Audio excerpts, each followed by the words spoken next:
Hi, welcome to our Safe Sanctuary training here at CrossPoint Church. If you're watching this video, it means that you have decided to step into children's ministry, youth ministry, take a mission trip with one of our kids, or you have agreed to serve in leadership here at CrossPoint. We are very excited and grateful for you and this commitment. For the next 30 minutes, we'll be talking about how we ensure the safety of our children and our volunteers here at CrossPoint.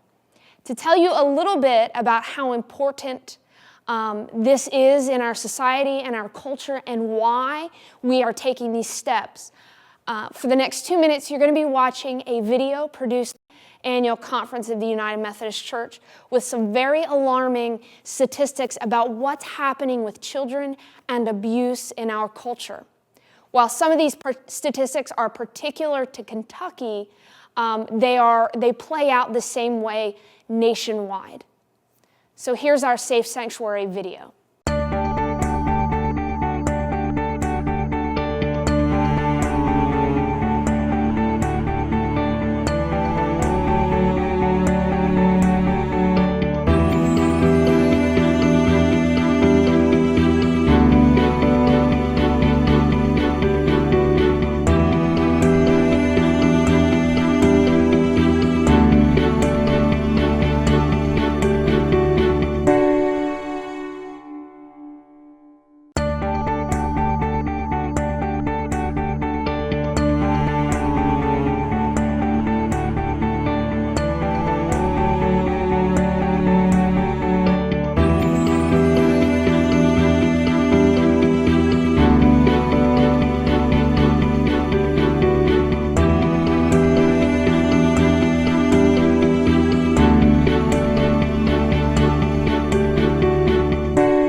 As the video highlighted, there are some very alarming statistics of what's happening with our children in this country.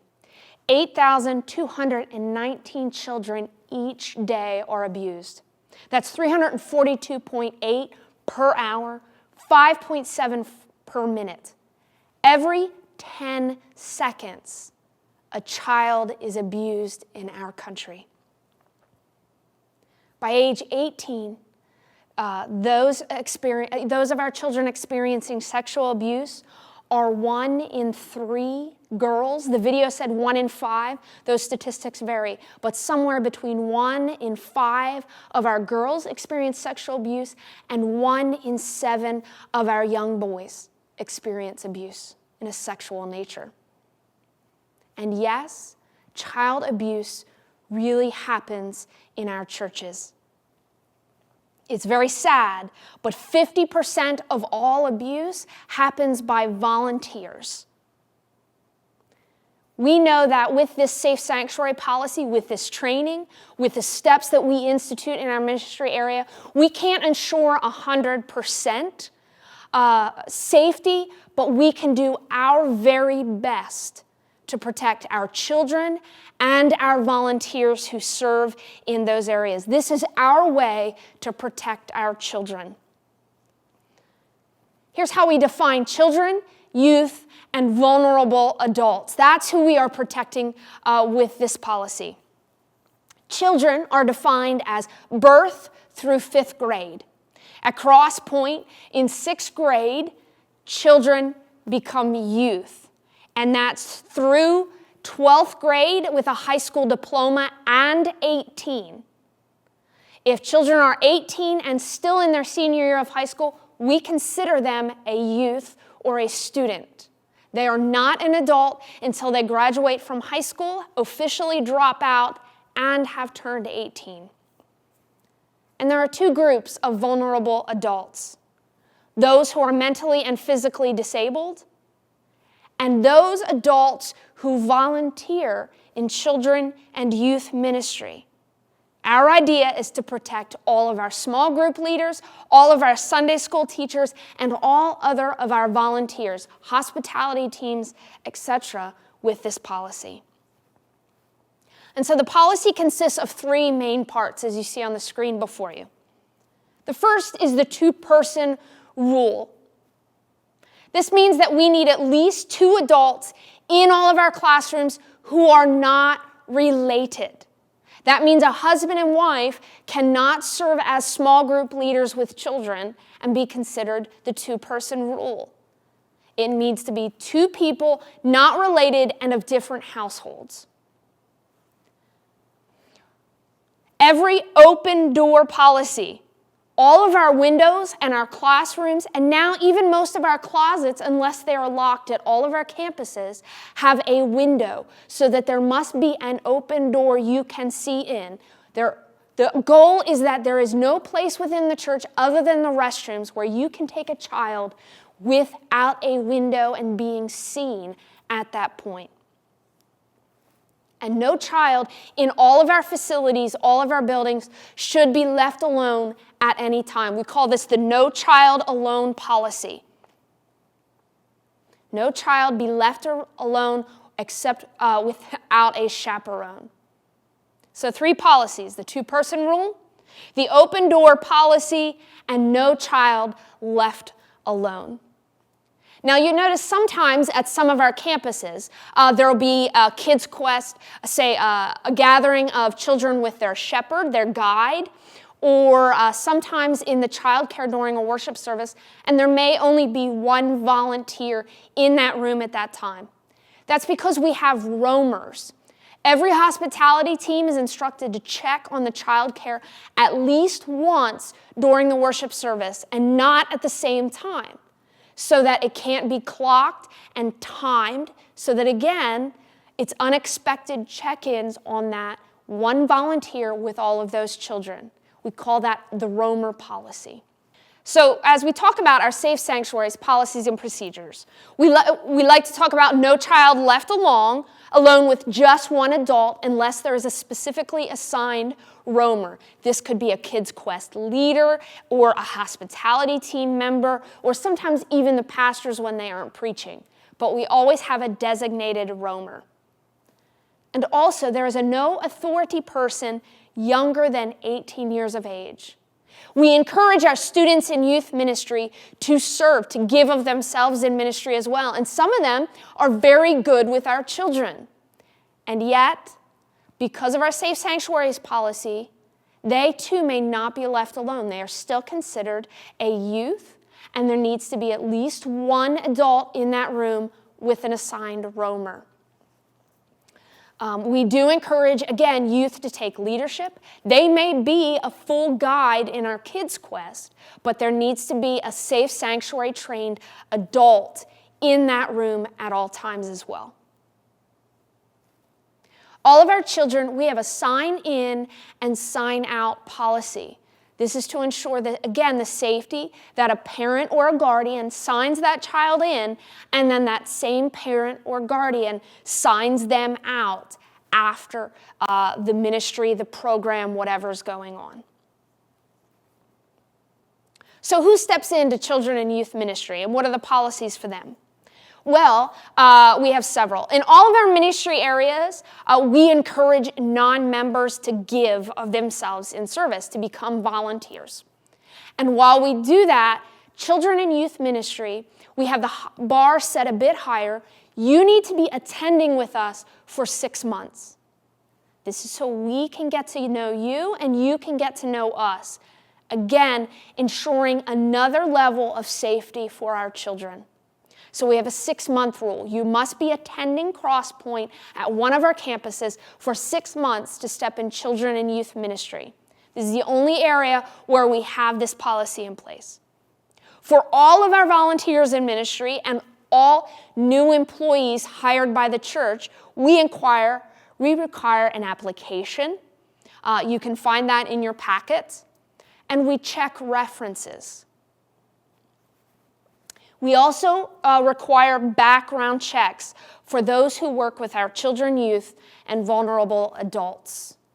There's a half sheet of paper in your packet that you'll fill out. We use a program here at church called Track 1. I'll talk a little bit more about that later, but that's our background check application. And then the final requirement for those who work in children, youth ministry, and our leadership is training in safe sanctuaries.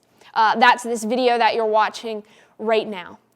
Everyone who serves in one of those ministry areas, church council, staff parish, trustees, children's ministry or youth ministry, or attend a mission trip with one of our students' groups, all have and receive this very same training.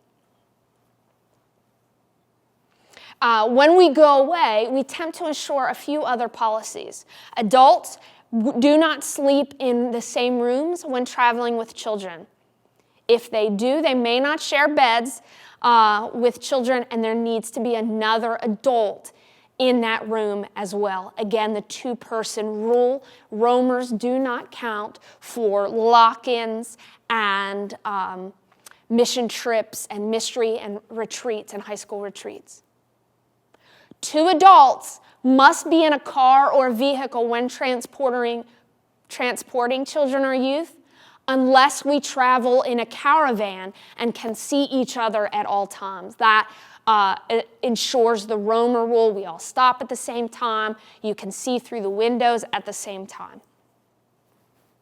And for our mission trips, everyone over 18 is required to have their clearances, those background checks. Even if a college student's coming back, their first year to come back on the high school retreat or mission trip, those 18-year-old college students as well have to have their clearances. Again, so that all adults on mission trips who have contact with children under 18 receive their background clearances and this very same training. We also want to understand personal space and boundaries. We do not invade children's or youth personal space without asking permission or speaking with their parents. And again, if you're following along on the PowerPoint and the slides before you, youth may serve in ministry, and we encourage that because youth have unique gifts and abilities to speak into the lives of children. Yet they are not considered part of that 2-person rule because they themselves, while teenagers don't like it to admit it, they still are children. So moving along, we want to talk about background checks at this time. That's what we call Track 1, is what we do here at church. Background checks are needed for those who are hired to work with children, youth, and vulnerable adults. And they're also needed for our volunteers. All of our staff, again, and all of our children's and youth ministry workers have these exact same clearances. They do a state criminal background check, and we do a child abuse criminal history check as well. Those 2 background clearances.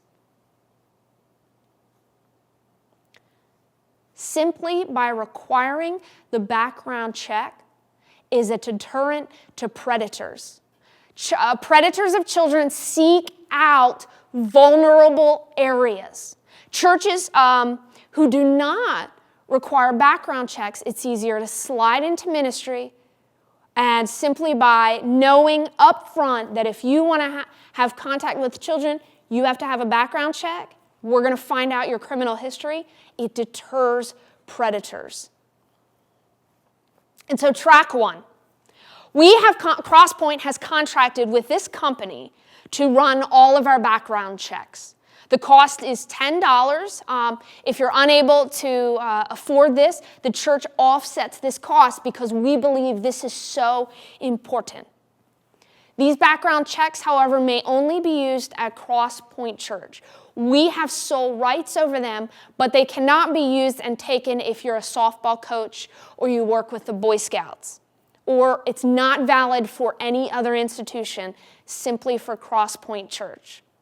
If you do work with any of those organizations, you're a coach or intramural coach in the local area, you might already have your criminal background check and your child abuse clearance through Childline.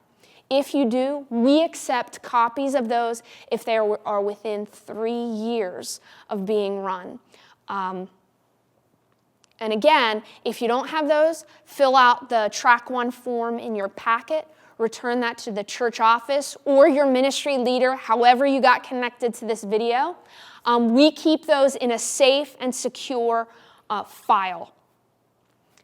If you have not lived within Pennsylvania within the last 5 years, we do require an FBI clearance. This includes a fingerprinting, but then the FBI does a national search of your records. And we can find out, again, because predators are known to cross state lines to avoid those similar background checks. That basically ends our training. I do want to talk a little bit before we end about what happens if you suspect an abuse. On this packet, you turn to the inside. It gives you can read that in more detail about what will happen. If you suspect abuse, immediately deal with the situation at hand.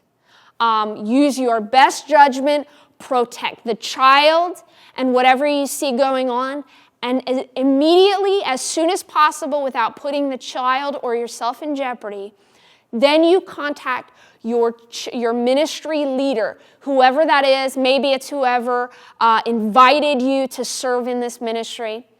If that's not possible, you contact your pastor. That could be your campus pastor, the worship pastor, the children's ministry or youth pastor, or you contact myself or Pastor Dave.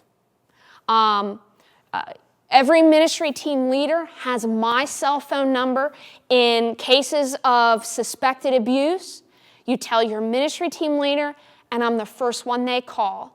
After you've dealt with the initial situation. If that means calling the police, if it's an incident that obvious, you do that first. As soon as you've dealt with the situation at hand and you've contacted your ministry team leader, then we'd like you to sit down and fill out a form. In your packet, downloadable, is the form itself, and it's an accident report form. That should be at all of our ministry locations. Again, speak with your ministry team leader representative. If that form is unavailable, I tell everyone, sit down, write out exactly what happened in that moment, as close to the incident as possible. Write it down, or if you have a smartphone, email it directly to your ministry team leader and myself, Jennifer Williams, the executive pastor. All of our emails at CrossPoint are our first initial, last name. So mine is J. Williams at X, the letter X, point spelled out, xpointumc.org. And you email me. If you don't have that form, that's the best way. That's time and date stamped, and it's an official recording of what happened, what you witnessed, and how you dealt with the situation. Again, this is to ensure and to protect you and the child at that moment.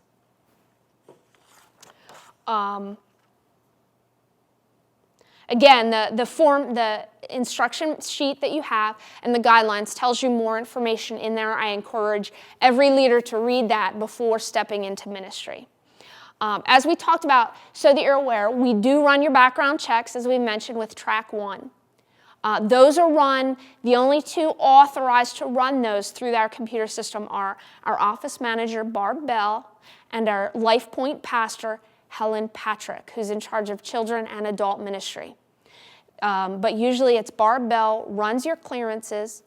They are seen by your ministry team leader, again, that pastor, either Helen, Josh, or myself if need be. But usually they are simply run. They are reviewed by the office manager. She'll forward them out to the ministry team leader if needed, and they are placed in a locked file that only Barb, Helen, the LifePoint pastor, and myself have access to. And they are kept under lock and key at all times. If you would like a copy of those, you simply may ask the church office at any time for a copy of your own personal clearances. So thank you for taking your time to participate in this video. Thank you for caring enough and giving of your time and your ministry to God and with our children and our youth or in leadership. Without you, the ministry of CrossPoint is not possible. If you have any questions about what you've done here, please feel free to email me, your ministry leader, or give me a call at any time, and we can walk you through this in more detail. Thank you for this video. This concludes our training.